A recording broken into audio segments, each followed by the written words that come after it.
Prière d'autodélivrance. Pour réaligner toutes choses en Christ, car comme il est écrit dans le livre de Colossiens chapitre 1 versets 14 à 15, Jésus-Christ est l'image du Dieu invisible, que toutes choses ont été créées pour lui et par lui. Et donc, par cela, il faut que nous nous préparions à sa venue. Son retour est bien plus proche que nous ne le pensons.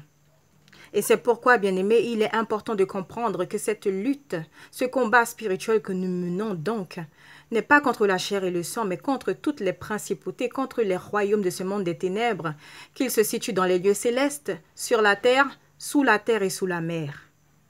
Seigneur Jésus, nous venons à toi devant ton saint-autel et nous soumettons à toi. Nous te demandons humblement de nous purifier de toute iniquité, de tout péché, de toute addiction et de toute malédiction générationnelle, connue et inconnue, en remontant jusqu'à Adam et Ève.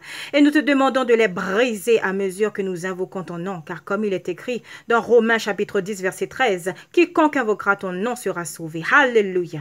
Puisses-tu, Seigneur, déraciner et consumer par le feu de ton Esprit Saint tout ce qui a été implanté dans nos vies, dans nos corps, âme et esprit, tout ce qui n'émane pas de toi, Seigneur, quel que soit leur lien, leurs caractéristiques et leur but, au nom de Jésus-Christ de Nazareth.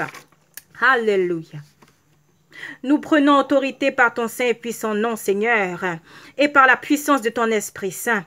Nous envoyons la foudre et le jugement du Seigneur contre tout esprit malin, tout ange déchu, tout démon, tout homme fort, toute forteresse, toute principauté, toute autorité, tout leader de ce monde des ténèbres pour les tourmenter nuit et jour et les abattre et les livrer en spectacle comme tu l'as déjà fait, Seigneur, au nom de Jésus-Christ de Nazareth. Alléluia.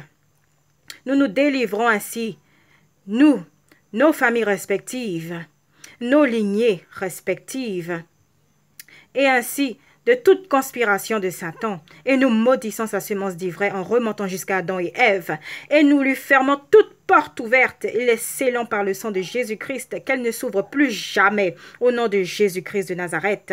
Nous déclarons ainsi notre liberté totale, notre délivrance totale et définitive, car le sang de Jésus-Christ prévaut en toutes choses et pour toutes choses, selon qu'il est écrit dans Ésaïe chapitre 53, verset 5. Par tes meurtrissures, Seigneur, nous sommes guéris. Alléluia. À toi soit la gloire, les honneurs, les louanges, car nous croyons fermement que tu restaures en ce moment même toutes choses et que tu aplatis nos sentiers et qu'il en est ainsi pour nos lignées respectives et nos familles respectives. Alléluia. Car comme il est écrit dans l'évangile de Matthieu, chapitre 18, verset 18, « En vérité, je vous le dis, tout ce que vous lirez sur la terre sera lié dans le ciel, et ce que vous délirez sur la terre sera délié dans le ciel, au nom de Jésus-Christ de Nazareth. » Alléluia.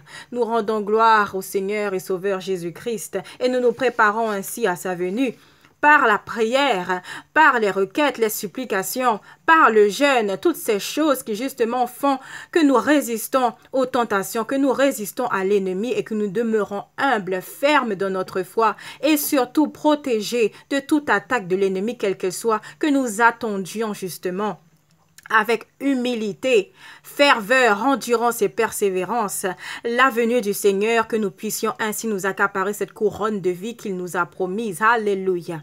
Au nom de Jésus-Christ de Nazareth, nous avons ainsi prié. Amen.